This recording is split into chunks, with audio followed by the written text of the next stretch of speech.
Safety Technology International. Rely on STI. Installing the breakaway seal on the STI-6519.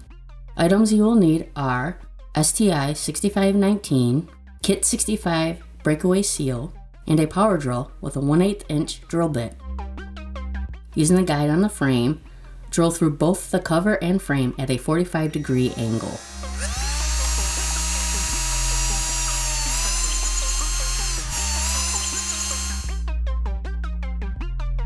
Remove any polycarbonate particles. Mount cover to an electrical box before installing the breakaway seal. Thread breakaway seal through the pilot holes.